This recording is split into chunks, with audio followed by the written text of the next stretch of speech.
My concern in this, and I'll be as brief as I can. I represent 88 of the 92 sheriffs, so I see this jail litigation on a daily basis. I also did all the defense work for St. Joe County for 35 years until I retired in 2010. So I have a working knowledge of this. When Sheriff Hodges got a hold of me, he told me he wanted the best product he could get, but my job was to make sure that you all were protected, because he has listened to me for years harp about these contracts and the loopholes that were in them, failure to indemnify the county, for example, if they make a mistake, and things of that nature. My involvement in this whole process was to review all the contracts, and then once the sheriff decided that he was interested in QCC, I went into detail with them and helped them rewrite the contract to put into it the language that I felt was necessary to protect the sheriff, to protect the county, protect all the elected officials, protect the commissioners. And so it worked out very nicely. And I can just tell you it's a good contract. I can tell you from a legal standpoint. And I found out this morning the price is favorable even with the higher insurance limits. And so that's good news. How often do people die in jail? I have a jail death every 2 weeks across the state. So that's how often it happens. Statistically, they die less often in jails than they do in the general population, because they're getting medical care in the jails. But some of these people are in fragile states when they come in, and if they're not watched carefully, then you have a bad episode. And whenever you have a bad scene in the jail, somebody dies from DTs or a suicide or something of that nature, I guarantee you lawyers will show up. It just happens. It's the cost of doing business. At my request, what we did was I had them make the original, all I did was help write the contract. I did not do anything with the pricing. The sheriff did that. But I did read everybody else's contract. When the proposal was priced, they priced it with the same insurance coverages that are currently in effect. Then I suggested that they get additional pricing for higher levels of coverage, which I deemed to be more appropriate, because when serious litigation starts, defending a jail death case is a minimum $500,000. So it's serious business, and the exposure's serious. I'm not saying it'll happen here. You have a good jail, I can tell. It doesn't smell when I walk in. So I know every bad jail, the minute I walk in the door, it smells, I know it's bad. But we got the figures this morning, and with the higher levels of insurance, they're still within the budget limit that you set for next year. And I commend everybody here for the civility shown in comparison to St. Joe County and my experience with their budget process. I think you're going to be okay, and that's all I can really say. I'll answer any questions you want. I've handled probably 20 jail death cases.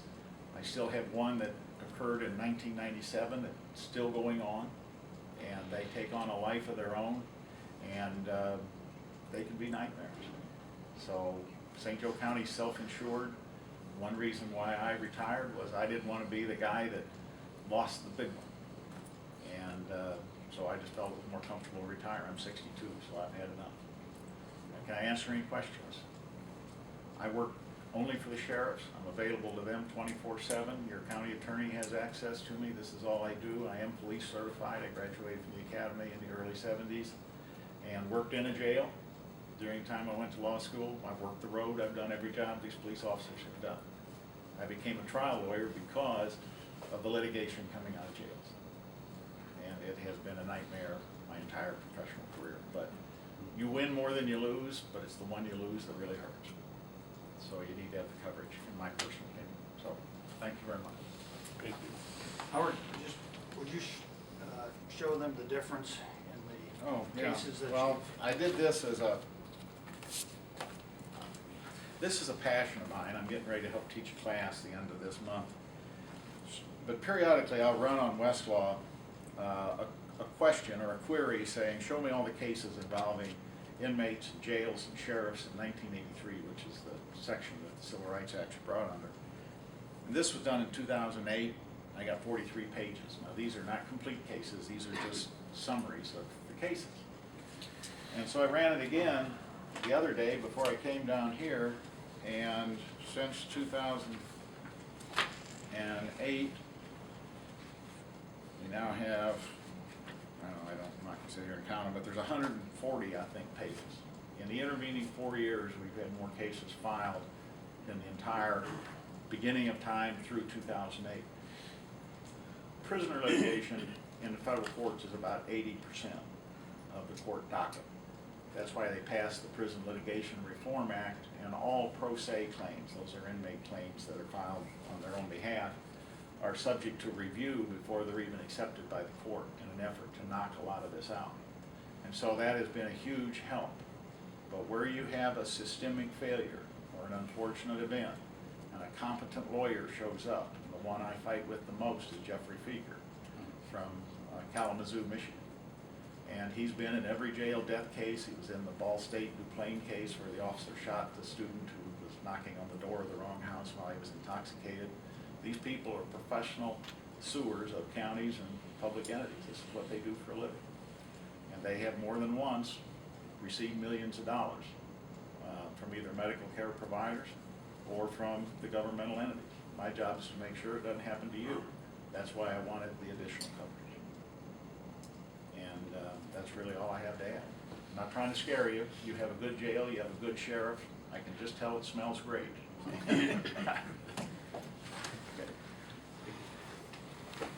Mark, do we have any open litigation at this point? I've got a whole drawer full of them. Not all of them stem out of the jail, but the majority of them do. And they're just in the process of, they're in the hands of the insurance companies and their lawyers. Nothing, in my estimation, that's serious.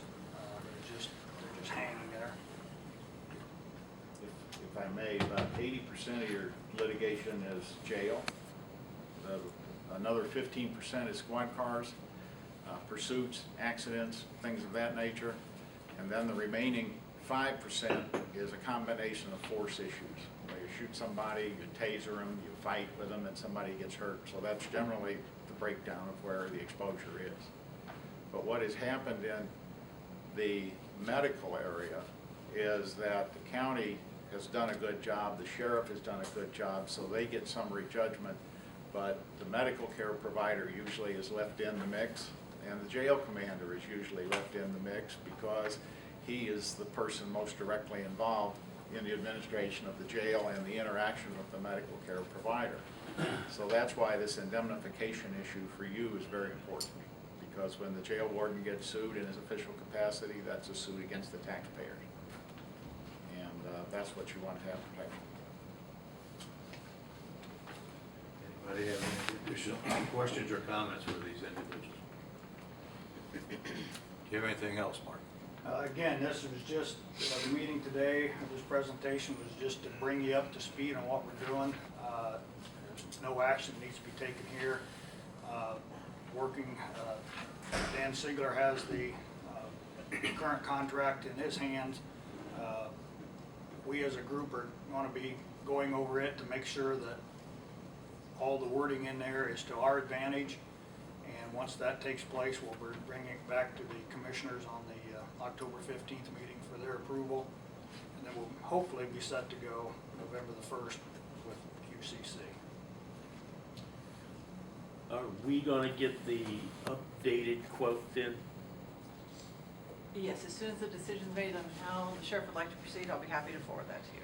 Okay. But I'm glad you mentioned that. That might be an issue that we want to speak with here because it does impact the overall cost, although I'm really pleased on the bottom line, even if we go with the top amount of insurance, the highest level of insurance.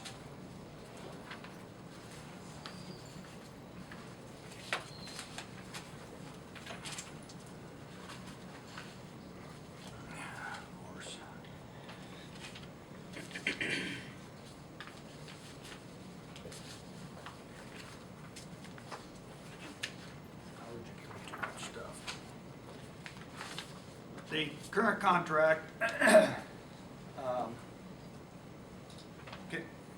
you'll have to, I don't have it on my notes here, the current contract is what insurance coverage? The base contract is $1 million per $3 million aggregate.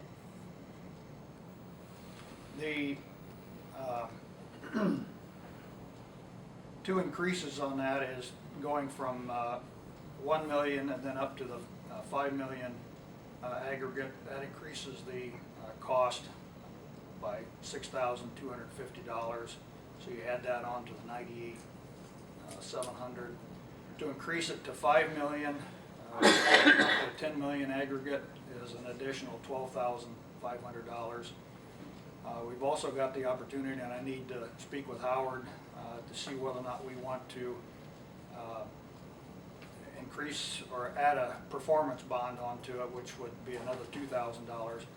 But again, if we take the highest of these figures and add it on to the 98.7, we're still well under our current contract. Based on what the work that Howard has done on this and his recommendations, ultimately it's probably up to you and the commissioners to decide what level of insurance, but to me, going with the maximum out is probably a wise idea. How long is the contract length for? This contract will be good through the end of 2014, at the end of my term. Typically do not run any contracts of any vendors past the term of the sheriff. And is there a cap on how much the contract can increase? First of all, they're through December, it is a roughly two-year contract, and there is no increase built in. It will stay solid until the end of 2014. Right. Then we will renegotiate with whoever chooses, whatever the sheriff is. Are you second-term sheriff? You are, aren't you? Yes. So the new sheriff will renegotiate with them. And as far as the insurance coverage goes, we contacted our agent and simply said, give us a quote, and what we have assured the sheriff is once we get to the point where we make a decision and we go back, exactly what we're charged for the insurance premium will be what Whitley County is charged. We will not add anything to it. It'll be a direct pass on of that cost. And you handle the administrative end of the HIPAA? Yes. Okay, and what about E-Verify? I don't know. I'm a numbers girl. I'm not a medical girl. We have nurse managers that do the actual HIPAA and that portion of it. It's basically checking to make sure all your employees aren't illegal aliens? Oh, yeah, no, I file that with the state. Okay, that's what I'm talking No, I'm about. sorry, I just didn't recognize the term. Yes, I file that with the state and everyone that we hire, and all of our subcontractors as well. That's good, because as a county governmental agency, we have to make sure Yes. that you do that. Yes, I'm sorry, I just didn't recognize your acronym. HIPAA is to go back to that, HIPAA has a little different connotation for inmates than it does for private citizens as well. So it's not exactly the way you would view it when you go to your own doctor. Any additional questions or comments? Do we have any comments on or ideas, suggestions on the level of the insurance? My personal thoughts on it is, as long as Howard Williams is advising you and with his expertise on it, kind of go along with his recommendations. As long as you're staying with less money than what we are putting out already. Did I miss the levels of coverage you're talking about? Were those stated? Yeah. Okay.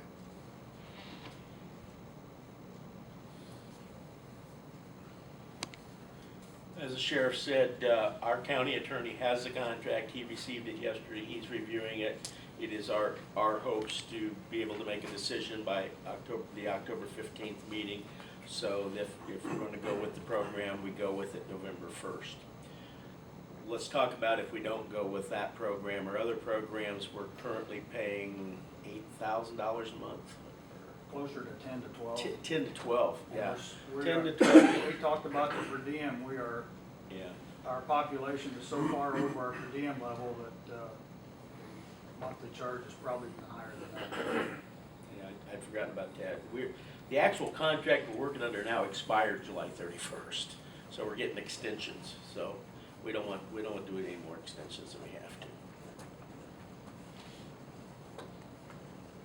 But I do applaud the sheriff. I'm not sure it was mentioned, but he has worked on this since January.